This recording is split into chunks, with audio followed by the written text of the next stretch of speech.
नाज़रीन अस्सलाम वालेकुम। हाल ही में पाकिस्तान में दहशत गर्दी के काफ़ी वाक़यात हुए हैं। उनमें सबसे अहम वाक़या 25 जनवरी को बलूचिस्तान में हुआ, जब एक चेक पोस्ट पे दहशत गर्दों ने हमला किया और उसमें तकरीबन 10 जवान शहीद हुए, जिसमें इतलात के मुताबिक एक मेजर और एक कैप्टन भी शहीद हुए। तो ये एक बड़ा नुकसान था। और इसमें दहशत गर्दों ने जदीद असला इस्तेमाल किया, जिसमें ज़्यादा हलाकतें स्नाइपर शॉट से हुई। इसका मतलब है कि ये, और उन्होंने ज़ाहिर है कि इस इलाके की पहले रैकी भी की होगी और सपोर्ट भी हासिल होगी। तो ये बहुत बड़ा इंटेलिजेंस फेलियर था कि हमें पहले क्यों नहीं पता था कि इस तरह के वेपन्स दहशत गर्द एक्वायर कर रहे हैं, ट्रेनिंग ले रहे हैं और इस इलाके में उनकी मूवमेंट हो रही है, और वो रैकी भी उन्होंने की है।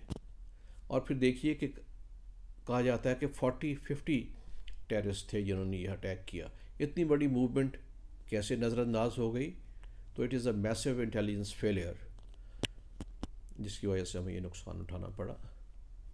ज़रूरत इस अमर की है कि आप अपना इंटेलिजेंस को एक्टिवेट करें, एक्टिव करें, क्योंकि सब जानते होंगे जो लोग टेररिज्म में हैं, या उन्हें जानना चाहिए कि intelligence is the main weapon against terrorism. अगर हमला हो जाए और इतला ना मिले तो फिर उसको रोकना मुश्किल होता है। ये तमाम इतलात पहले होनी चाहिए। अब सूरत हाल ये हो गई है कि BLF, BLA, TTP और ऑर्गेनाइजेशंस ने आपस में गठजोड़ कर लिया है, एक दूसरे की मदद कर रहे हैं और एक दूसरे की जगह ऑपरेट भी कर लेते हैं। तो सिचुएशन जो है बड़ी पेचीदा है। इसके लिए बहुत तगोदो करने की ज़रूरत है।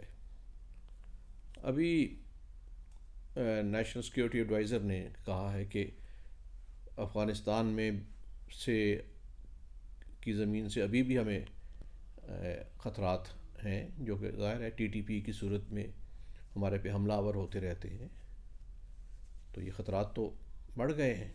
पहला तो ये है कि ये जो आपस में गठजोड़ हुआ है दहशतगर्द तंजीमों का, उनके राब्ते ख़त्म करने के लिए कोशिश की जाए। दूसरा ये कि अभी नेशनल सिक्योरिटी पॉलिसी भी एक का इजरा किया गया है, जो मेरे नज़दीक एक नावल की तरह है, तवील नावल की तरह है। उसमें पाकिस्तान के तमाम मसाइल को नेशनल सिक्योरिटी पॉलिसी में डाल दिया गया है, यानी ट्रेडिशनल सिक्योरिटी और नॉन ट्रेडिशनल दोनों थ्रेट्स को उसमें डाल दिया गया है, गड़बड़ कर दिया है। देखिए, एकेडमिकली तो ये डिस्कशन हो जाती है कि ट्रेडिशनल एंड नॉन ट्रेडिशनल, ठीक है, दोनों सिक्योरिटीज़ है, लेकिन प्रैक्टिकली ट्रेडिशनल सिक्योरिटी जो टेररिज्म है या एस्पिनॉज या इंसर्जेंसी है, उसकी अप्रोच बिल्कुल मुख्तलिफ होती है। दोनों को अगर ट्रेडिशनल नॉन ट्रेडिशनल को आप इकट्ठा रखेंगे, गड़बड़ करेंगे, तो दोनों को नुकसान होगा। And more importantly we need officially articulated national counter terrorism strategy. इतने साल काउंटर टेररिज्म करने के बावजूद हमारे पास इस तरह की स्ट्रेटजी मौजूद नहीं है। अब वक्त की ज़रूरत है कि तमाम इदारों से, एजेंसीज से मिलके, अपोजिशन और हुकूमत मिलके एक काउंटर टेररिज्म स्ट्रेटजी डेवलप करें।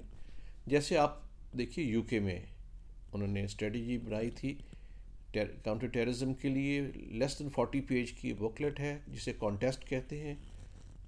पहले थ्रेट असेसमेंट कर ली गई, उनको आइडेंटिफाई कर लिया गया और तमाम महकमों के ज़िम्मे लगा दिया गया कि आपके ज़िम्मे ये काम है, और after 2 years we'll review it.